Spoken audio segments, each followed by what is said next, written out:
Manipur net ban tauri adubu kuki na taba mafam sing dadi hoji hoji ki oina di net che athing ba leite chinau mem yam na ngak tro pau se tabada asi Manipur da hoji Manipur gi mafam kaya da hoji net che ban dauduna leire internet ben ne ba adubu kuki na tariba mafam sing du na kari gi net che thingri bana ba kuki na maite de bom thadarak ba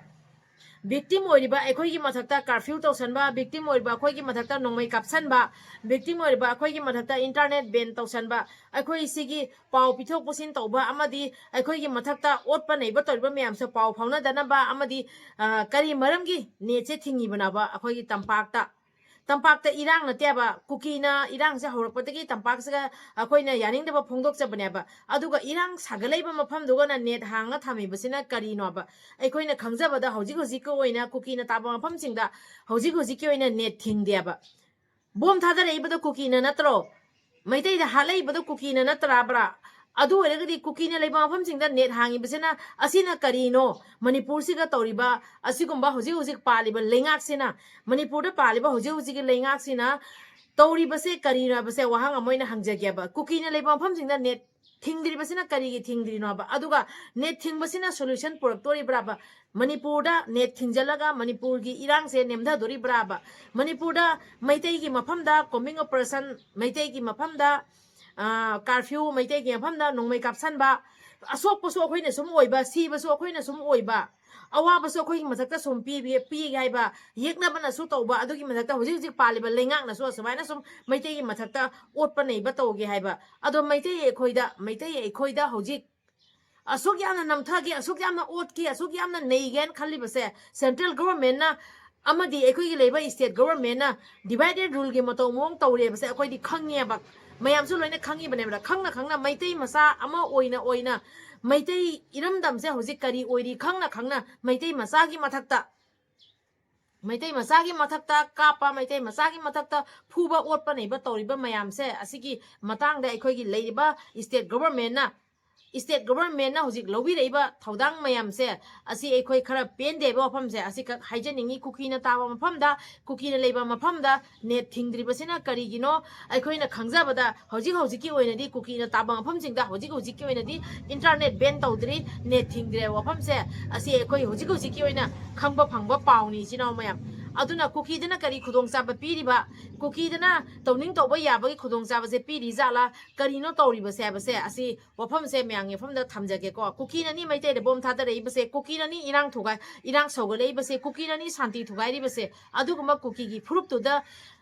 aikhoi gi leiba central government amadi state government na khudakta action lokhat piraga hairiba kuki terrorist singdugi mathakta makhoi se terrorism ni makhoi se terrorist ni makhoi na toiba thabak thawong se terrorism gi thabak thawong ne na makhoi se hoji bhara terrorist ne la lauthokpa gi mahutta makhoi na kuki singna leiba mafam singda hangatna khudong saba kayama facility kayama piraga thammeba internet aikhoi imphal da aikhoi gi Manipur da aikhoi gi tampak ta internet ban tawsali adubo kuki da taba mafam singdadi internet ban tawdeba lan horokpa matam da su 3rd May 2023 da su imphal gi leiriba mafam kaya dana Manipur gi tampak ya mafam kaya dana net ban tawsana leire adubo kuki na tariba mafam singdana net hangbani na kuki singna oida padaba kaya ama social media da sandoga national media zauna kuki singna oida padaba pau kaya ama sandokheba matam du da su ado hojik su asum internet ban tawrise maitei na taba mafam da internet ban tawsalaga irang sagalaiba Manipur da santi thugairiba aduguma kuki na taba mafam dana hojik phaugi oina net ban tawde bagi pause asi taba phangi asi kadai phau chumiba kadai phau laliba khoi gi leiriba state government na asiguma kaya siga miyang changhanji ningi amadi parja maitei aikhoi amadi yelomi aikhoi myang gi mathakta asumaina otpa neiba tawriba se aikhoi hojikti aikhoi hojikti amato oina punjan chai base hanjan so haijari hojik so haijari aikhoi hojik pundraga di kar matam dana pundoi base hojiki sida yadre haibagi aikhoi chapchana lepaga khangan ma ma thok ta broi chinaw mayam hojik ibung yupa mayam ma sok tuna leiri bado adu maranai ta hangadra ba central force na ibung yupa singla nongmai kapsalaga ibung yupa singi khutta sokpa khongda sokpa adu tana nupi da mana lemna thadana adu maina hojik central force kaya ma soiya ba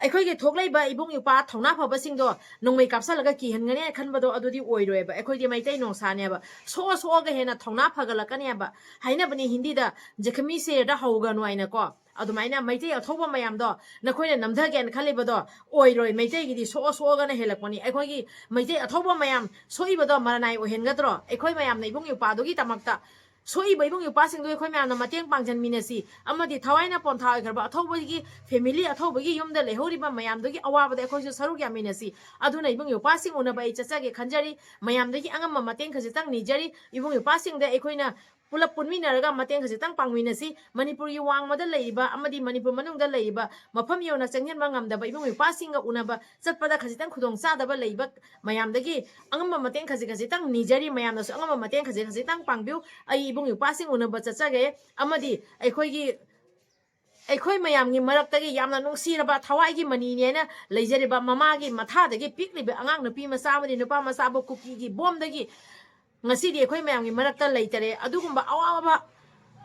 ꯑꯋꯥꯕ ꯄꯨꯊꯥꯡ ꯉꯝꯗ꯭ꯔꯕ ꯃꯃꯥꯗꯣ ꯑꯗꯨ ꯎꯅꯕ ꯆꯠꯆꯒꯦ ꯈꯟꯖꯔꯤ ꯑꯗꯨꯅ ꯑꯩꯈꯣꯏꯒꯤ ꯏꯕꯨꯡ ꯏꯄ꯭ꯋꯥ ꯑꯃꯗꯤ ꯑꯁꯨꯃꯥꯏꯅ ꯑꯁꯣꯛ ꯑꯄꯟ ꯀꯌꯥ ꯂꯩꯔꯤꯕꯁꯦ ꯑꯩꯈꯣꯏ ꯎꯅꯕ ꯆꯠꯆꯒꯦ ꯃꯇꯦꯡ ꯈꯖꯤꯛꯇꯪ ꯃꯌꯥꯝꯗꯒꯤ ꯃꯇꯦꯡ ꯅꯤꯖꯔꯤ ꯃꯌꯥꯝꯅ ꯃꯇꯦꯡ ꯈꯖꯤꯛꯇꯪ ꯄꯥꯡꯕꯤꯌꯨ ꯍꯥꯏꯅ ꯃꯌꯥꯝꯗꯒꯤ ꯃꯇꯦꯡ ꯅꯤꯖꯔꯤ ꯃꯌꯥꯝꯅꯁꯨ ꯃꯃꯥꯡꯗ ꯃꯇꯦꯡ ꯀꯌꯥ ꯑꯃ ꯄꯥꯡꯕꯤꯈꯤ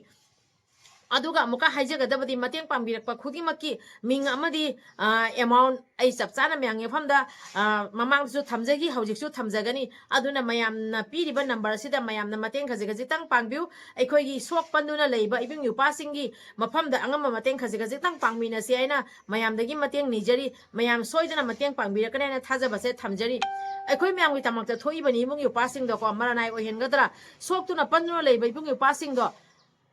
ꯃꯔꯅꯥꯏꯒꯤꯗꯃꯛ ꯊꯣꯛꯂꯛꯄ ꯅꯠꯇꯦ ꯃꯩꯇꯩ ꯑꯩꯈꯣꯏꯒꯤꯗꯃꯛꯇ ꯏꯔꯝꯗꯝꯒꯤꯗꯃꯛꯇ ꯏꯃꯥ ꯂꯩꯕꯥꯛꯀꯤꯗꯃꯛꯇꯅꯤ ꯊꯣꯛꯂꯛꯏꯁꯦꯀꯣ ꯌꯦꯜꯍꯧꯃꯤ ꯑꯩꯈꯣꯏ ꯃꯌꯥꯝꯒꯤꯗꯃꯛꯇꯅꯤ ꯊꯣꯛꯂꯛꯏꯕꯁꯦꯀꯣ ꯃꯩꯇꯩ ꯑꯩꯈꯣꯏ ꯈꯛꯇꯒꯤ ꯃꯅꯤꯄꯨꯔ ꯑꯣꯏꯒꯦ ꯍꯥꯏꯅ ꯊꯣꯛꯂꯛꯄ ꯅꯠꯇꯦ ꯃꯅꯤꯄꯨꯔꯁꯤꯗ ꯌꯦꯛꯅꯕꯅ ꯂꯥꯟꯗꯥꯔꯛꯄ ꯃꯇꯝꯗ ꯌꯦꯛꯅꯕꯗꯣ ꯃꯅꯤꯄꯨꯔꯁꯤꯗ ꯂꯥꯟꯗꯥꯔꯛꯄ ꯃꯇꯝꯗ ꯌꯦꯛꯅꯕꯗꯨꯒꯤ ꯇꯧꯔꯛꯏꯕ ꯃꯇꯧ ꯃꯑꯣꯡꯗꯣ ꯄꯨ ꯊꯥꯡꯕ ꯉꯝꯗꯕꯗꯒꯤ ꯈꯥꯡꯕ ꯉꯝꯗꯕꯗꯒꯤ ꯑꯊꯧꯕ ꯃꯌꯥꯝꯗꯣ ꯊꯣꯛꯂꯛꯄꯅꯦꯕ ꯑꯗꯣ ꯑꯩꯈꯣꯏ ꯃꯌꯥꯝꯒꯤꯗꯃꯛꯇ ꯊꯣꯛꯂꯛꯏꯕ ꯑꯊꯧꯕ ꯃꯌꯥꯝꯗꯣ ꯑꯩꯈꯣꯏꯅ ꯊꯧꯅꯥ ꯍꯟꯊꯍꯟꯕ ꯌꯥꯗꯦꯕ ꯁꯣꯛꯄꯟꯗꯨꯅ ꯂꯩꯕ ꯏꯕꯨꯡ ꯏꯄ꯭ꯋꯥꯁꯤꯡꯗꯣ ꯑꯩꯈꯣꯏ ꯃꯌꯥꯝꯅ ꯌꯦꯡꯁꯤꯟꯕ ꯍꯥꯏꯁꯦ ꯑꯩꯈꯣꯏꯒꯤ ꯏꯊꯧ ꯅꯠꯇ꯭ꯔꯣ ꯑꯗꯨꯅ ꯁꯣꯛꯄꯟꯗꯨꯅ ꯂꯩꯕ ꯏꯕꯨꯡ ꯏꯄ꯭ꯋꯥꯁꯤꯡꯗꯣ ꯑꯩ ꯎꯅꯕ ꯆꯠꯆꯒꯦ ꯍꯥꯏꯅ ꯈꯟꯖꯔꯤ ꯑꯉꯝꯕ ꯃꯇꯦꯡ ꯈꯖꯤꯛꯇꯪ ꯄꯥꯡꯕꯤꯌꯨ ꯍꯥꯏꯅ ꯃꯌꯥꯝꯒꯤ ꯃꯐꯝꯗ ꯍꯥꯏꯖꯔꯤ ꯑꯗꯨꯒ ꯊꯋꯥꯏꯒꯤ ꯃꯅꯤꯅꯦ ꯍꯥꯏꯅ ꯃꯃꯥꯅ ꯃꯊꯥꯅꯨꯡꯗ ꯊꯝꯃꯤꯕ ꯇꯨꯃꯤꯟꯅꯔꯤꯕ ꯅꯨꯡꯁꯤꯅꯅ ꯃꯃꯥ ꯃꯆꯥ ꯇꯨꯝꯖꯔꯤꯕꯗꯨꯗ ꯀꯨꯀꯤꯅ ꯂꯥꯟꯗꯥꯔꯛꯄꯗꯒꯤ ꯑꯩꯈꯣꯏ ꯃꯌꯥꯝꯒꯤ ꯃꯔꯛꯇꯒꯤ ꯉꯁꯤꯗꯤ ꯄꯤꯛꯂꯤꯕꯤ ꯑꯉꯥꯡ ꯃꯆꯥ ꯑꯅꯤꯗꯣ ꯑꯩꯈꯣꯏ ꯃꯌꯥꯝꯒꯤ ꯃꯔꯛꯇꯒꯤ ꯌꯥꯝ ꯂꯥꯞꯅ ꯆꯠꯈꯔꯦ ꯃꯄꯨꯒꯤ ꯃꯅꯥꯛꯇ ꯏꯪꯅ ꯆꯤꯛꯅ ꯂꯩꯕ ꯑꯣꯏꯁꯅꯨ ꯍꯥꯏꯅꯁꯨ ꯍꯥꯏꯖꯒꯦ ꯑꯗꯨꯒ ꯃꯃꯥꯗꯨꯁꯨ ꯎꯅꯕ ꯆꯠꯆꯒꯦ ꯈꯟꯖꯔꯤ ꯑꯗꯨꯅ ꯃꯌꯥꯝꯗꯒꯤ ꯃꯇꯦꯡ ꯅꯤꯖꯔꯤ ꯃꯌꯥꯝꯅ ꯑꯉꯝꯕ ꯃꯇꯦꯡ ꯈꯖꯤꯛꯇꯪ ꯄꯥꯡꯕꯤꯌꯨ ꯍꯥꯏꯅ ꯑꯃꯨꯛꯀꯁꯨ ꯄꯤꯖꯔꯤꯕ ꯅꯝꯕꯔ ꯑꯁꯤꯗ ꯃꯌꯥꯝꯗꯒꯤ ꯃꯇꯦꯡ ꯅꯤꯖꯔꯤ ꯑꯗꯨꯒ ꯃꯌꯥꯝꯅ ꯃꯇꯦꯡ ꯄꯥꯡꯕꯤꯔꯛꯄ ꯃꯇꯝꯗ ꯍꯥꯏꯔꯤꯕ ꯅꯝꯕꯔ ꯑꯁꯤꯗ ꯁꯣꯏꯗꯅ ꯐꯣꯟ ꯇꯧꯕꯤꯔꯛꯀꯅꯤ ꯍꯥꯏꯕꯒꯤ ꯊꯥꯖꯕꯁꯨ ꯊꯝꯖꯔꯤ hindu muslimꯒꯤ matangdadi yamna ꯑꯩꯈꯣꯏꯒꯤ ꯁꯦꯟꯇ꯭ꯔꯦꯜ ꯒꯣꯚꯔꯟꯃꯦꯟꯠ ꯍꯤꯟꯗꯨ ꯃꯨꯁꯂꯤꯝꯒꯤ ꯃꯇꯥꯡꯗꯗꯤ ꯌꯥꯝꯅ ꯑꯌꯥꯡꯕ ꯑꯊꯨꯕ ꯃꯇꯝꯗ ꯑꯦꯛꯁꯟ ꯂꯧꯔꯤꯌꯦꯕꯀꯣ ꯍꯤꯟꯗꯨ ꯃꯨꯁꯂꯤꯝꯒꯤ ꯃꯇꯥꯡꯗꯗꯤ ꯑꯌꯥꯡꯕ ꯑꯊꯨꯕ ꯃꯇꯝꯗ ꯋꯥꯐꯝꯁꯦ ꯊꯝꯃꯛꯀꯅꯦꯕ ꯍꯤꯟꯗꯨꯅ ꯑꯗꯨ ꯇꯧꯈ꯭ꯔꯦ ꯃꯨꯁꯂꯤꯝꯅ ꯑꯗꯨ ꯇꯧꯈ꯭ꯔꯦ ꯍꯤꯟꯗꯨꯅ ꯑꯗꯨ ꯇꯧꯔꯦ ꯃꯨꯁꯂꯤꯝꯅ ꯑꯗꯨ ꯇꯧꯔꯦ ꯍꯥꯏꯅ ꯑꯗꯣ ꯍꯤꯟꯗꯨ ꯃꯨꯁꯂꯤꯝ ꯇꯧꯔꯤꯕ इंडिया की गवर्नमेंट हाइजगदबदी मणिपुर सिसु इंडिया मनुंगदा लेइबनेबा मणिपुर की मतंगददी वा nganगदिरेबसे असिगना हिंदू मुस्लिम ओइदबगी वा nganगदिराबा हिंदू मुस्लिम हाइना सुम तौना लैयाबा हौजी हौजी इंडिया सिगा तौरिबसे हिंदू मुस्लिम की मतंगददी वा ngangnaba हिंदू मुस्लिम की मतंगददी खनानबा मुस्लिम ना दु तौरे हिंदू ना दु तौरे हाइबदी यामना कल्लियाबको अरे हिंदू की मिचंग नते मुस्लिम की मिचंग नते हाइजरीबसेको मनी अखोई इंडिया से हौजी हौजी तौरिबा मतौ मोंगसेनी हाइजरीबसेको अदुगा मणिपुर सिदा सोक कुइना चही अहुम मई चाकलैबा मणिपुर सिदा मिसी मिना असुक यामना लैरिबा मिकप मिरा खोना थल्लिबा मणिपुर सिगी मतंगददी हौजी फावबदा पिकलिबी अंगांग नुपी मसा चही बो फाद्रिबा था मंगा तरुक ता फाजरिबी नुपी मसा इमुंग मनुंग तुमनुना लैरिबदो कुकीना बोम थादरपदी हाटले पिकलिबा नुपा मसा दुसु हाटले असुमाइना तौरिबा मयाम सिगी मतंगददी करिगिनो अखोइगी सेंट्रल गवर्नमेंट वा nganगद्रिबसे अमदि स्टेट गवर्नमेंट असिगी मतंगदा सेंट्रल गवर्नमेंट दा वफम थांगत पिद्रिसे करिगिनो बा असि वहांग अमोइना हंगजाग्याबा मणिपुर दसु बीजेपी गवर्नमेंट नि सेंट्रल दसु बीजेपी गवर्नमेंट याबा असिदा पार्टी की वारी अमता नते रूलिंग गवर्नमेंट होजिक बीजेपी ना लेबनिना बीजेपी दा हाइजबनियाबा को अदुगा कांग्रेस ओइगरा बीजेपी ओइगरा अखोइना पामजारिबसे लैंगाकपो ngakpi saniba ngamba लेंगापो ngakpi senga ngamba प्रजाबो ngakpi senbiba ngamba अदुगुम्बा गवर्नमेंट नि अखोइना पामेबसे Congress ki wari su lejade BJP ki wari su lejade ekoi na pami badi iram dam siga mai chai ba praja mai sak tu na mikap mira khona thaliba praja sigi awa ba khangbi gadaba karamba sarkar leigya ba adu sarkar do ne ba khoi na pami ba se mai gi pham kanna mai gi pham kanna ba ta hona na leiraga ngahak ki thuaga ngahak ki langmai than mi doina ngalamaga amuk mam ki ba do adu te ba khoi na pami ba do thangai se na thopi ra wa ba thangai se na thopi ra ga sahi ahom phara ba siwauna kari gino akoi gi MLA Manipur se ga leiriba MLA minister mayam karigino hojik phawbada karisu tawba ngamdri se karigino aba karigino adu iragadi Manipur se ga lenga panbagi kari leigya ba Congress party oigera BJP party oigera loga da ba action ja hojibawna lodri ba se karigino aba sibagi saruk se maitei khaktagi oigadra ba sibagi saruk se awa ba parja khaktangi oidore ba sibagi saruk se aikhoina yaning de na law hongba thoiba aikoi khaktagi oidore ba ina kaira khulliba pham pami ba phamjau the pamiba adugum singdugidi saru yaudra asida haibadi BJP government khangde aduga Congress government khangde ekoi karisu khangde Congress sarkar so ekoi phai hairo BJP sarkar so ekoi phai hairo ba akoina pamibadi praja gi awaba khangba adugum mioi adugum duni akoina pami base aduna hojik ki oina di ruling government se BJP ori bani akoina BJP da haijapani asisida BJP against the haiba wari nate hojik BJP na ruling government ori bani na BJP da wafam se thangachapani Hindu Muslim ni matang dali yam na ngangi mayam na su khangi ko mayam na su loina khangi India siga Hindu Muslim ai tawni ba India manung da hojik Manipur mai chai base asigi matang da leiriba acho state ta leiriba acho minister MLA amatana Manipur se la thoi base asi karigino asi tawba yade aina mai gi logo da thodang da phudoga Manipur se ngasi jawa da santi purakpa ngamdri base karigino ai base asi wahang amoina hangja gya ba tanja sida amukamu aina haija ga da badi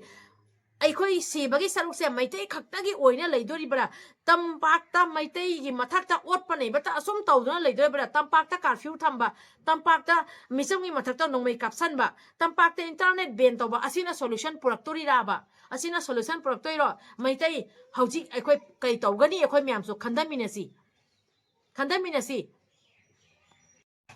tumda mi hodokpa wai haibado tumda mi hodokpa wai una usana da baduga uhon base yamna waya bako thangai sana mi tangra gadi tangare akhoi gi central government na hojik tawri base tum da ba mi hodok pa wai hebado do mai ni hojik central government da akoina hanjan ngasi chahi ohum dagi haijare iba Manipur sida meitei gi mathak ta ot pa nei ba tawre yelhom gi mathak ta ot pa nei ba tawre na una usina dia ba una usina de ngasi yo phauda akhoi gi central government na logo da ba action lodri base kari gino aikhoi se aikhoi hojik aikhoi meitei aikhoi se India sigi manung dal leiriba aikhoi se Indian gi citizen ama oibra oidabra base wahang amoina hangja gya ba Indian gi citizen oibra oidabra akhoi se karigino India gi citizen ama oina leiraga akhoi gi matakta asugi amna otpa nei ba tawri base asida India gi mapi apa oiriba central government na asigi matang ni yengbidri se magi macha masu waduna kaptuna lauduna leiriba sida nakhoi ne kapabu kapsa sanu nakhoi ga wabu waja sanu haibagi matong muangda tawri base aikhoi khangba yamna wayaba tumda mi hodokpa wai habase asumaina chapchana aikhoi gi leiriba central government na su aikhoi na hanjan hairi basida tasana daba usena daba ama sariaba asi karigino ba mit pangbi roba central government mit pangbi roba akhoi gi India gi prime minister Narendra Modi ji malem gi mafam khuni makta yona ba chatli ba malem gi mafam khuni makta yona ba chatli malem pummana India gi prime minister Narendra Modi ji bu yamna respect tona yamna ikai khomne ba adubu isagi yumda isagi India gi manung da thoiba asugumba problem si di kram matam da solution tawduri bana ba malem thungna koiraga malem thungna akhoi gi India gi prime minister Narendra Modi ji na chatpa matam sangi adubu Manipur manung da laaga Manipur da mai chai base asi loisan ngena khanbi drisana kari gi no ba akhoi meitei hingse loi tumna sigra san waina khalibra meitei punamak se sige sijasan moina haiba waina khalibra akhoi se India gi prime minister Narendra Modi ji gi prajama oibra oidabra akhoi na wakat tori base kana dono India gi prime minister Narendra Modi ji da wakat tori bra kana da wakat tori bano akhoi na wakali base lali braba India ki prime minister na akhoi na wakat chari base akhoi lala braba lala na so India ki prime minister Narendra Modi ji na nakhoi na hairi bodo lale asmai na to waina haiba wafam do tuma khatang haibi yoba akhoi gi di India ki prime India manung da leiro bane India ki prime minister Narendra Modi ji da akhoi na haidra ga de ate kana so lete ba haibam ꯑꯗꯣ ꯑꯩꯈꯣꯏ ꯄꯨꯕ ꯊꯥꯡꯕ ꯈꯥꯡꯕ ꯌꯥꯝꯅ ꯋꯥꯔꯦꯕ ꯄꯤꯛꯂꯤꯕ ꯑꯉꯥꯡ ꯐꯥꯎꯅ ꯀꯨꯀꯤꯁꯤꯡꯅ ꯇꯝꯊꯤꯅ ꯍꯥꯠꯂꯤꯕꯁꯦ ꯏꯟꯗꯤꯌꯥꯒꯤ ꯄ꯭ꯔꯥꯏꯝ ꯃꯤꯅꯤꯁꯇꯔ ꯅꯔꯦꯟꯗ꯭ꯔ ꯃꯣꯗꯤꯖꯤꯁꯨ ꯎꯔꯝꯒꯅꯤ ꯈꯪꯉꯝꯒꯅꯤꯕ ꯎꯅ ꯈꯪꯖꯤꯟꯅꯗꯕ ꯁꯥꯕꯁꯦ ꯑꯩꯈꯣꯏ ꯄ꯭ꯔꯖꯥ ꯌꯥꯝ ꯁꯥꯊꯤꯅ ꯋꯥꯔꯦꯕ ꯑꯍꯤꯡ ꯇꯨꯝꯕ ꯉꯝꯗ꯭ꯔꯦꯕ ꯑꯩꯈꯣꯏ ꯄꯤꯛꯂꯤꯕ ꯃꯅꯤꯄꯨꯔꯗ ꯂꯩꯔꯤꯕ ꯑꯉꯥꯡꯁꯤꯡ ꯐꯥꯎꯅ ꯍꯧꯖꯤꯛ ꯁꯤꯀ꯭ꯌꯣꯔ ꯑꯣꯏꯗ꯭ꯔꯦ ꯏꯃꯨꯡ ꯃꯅꯨꯡꯗ ꯇꯨꯝꯗꯨꯅ ꯂꯩꯕ ꯑꯉꯥꯡ ꯐꯥꯎꯅ ꯀꯨꯀꯤꯁꯤꯡꯅ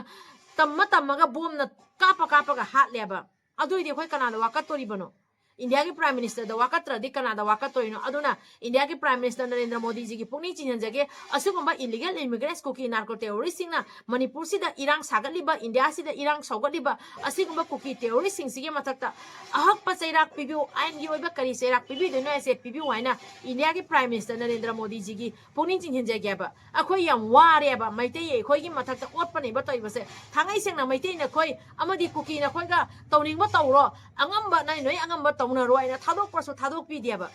अदुना इंडिया मनुंग चलुबनिना इंडिया की प्राइम मिनिस्टर नरेंद्र मोदी जी दा अखोयना वफम से थमद्रगदी कनादा थमदोरिबना वफम से असी से मतका हाइजगे मैतेय एखोयदा थादोकपिरो मैतेय इबुंग युपा मयाम अमा लैरि एखोयबु ngakpi senbinaba एखोय इबुंग युपा सिंगना अखोयबु सम ngakpi senbijरani एखोय अदुगा थावाई थारासो अखोय पेना थावाई थादोकियाबा अदुगा येकनाबना लुम्मगा निंगदगी थांग थिलकपदो अदुदि एखोय नुंगाइजदेबा येकनाबाबु कंखटपगी मतौ मोमा तौबसे एखोय खजितंग पेंदेना असिका वफम से इंडिया के प्राइम मिनिस्टर नरेंद्र मोदी जी दा वफम से थमजगे पारी इमम चैनल से येंबिरिबा मयाम पुना पु इकाय खुमनजरी इचिनाव मयाम ngasi पारी इमम चैनल थमजरिबा वफम से यामना पेंदबदगी वफम खरा फोंदोकसबनी अदुगा इचिनाव मयाम ngasi ina थमजरिबा वफम सिदा असोयरान यावखिबा क्या लेरगा सो ngakpigani ana पारी इमम चैनल ला येंबिरिबा मयाम पुना के वफम दा इकोंग नोंजरी कंगले पाकना याइफरे इबदो पाखंग मना याइफरे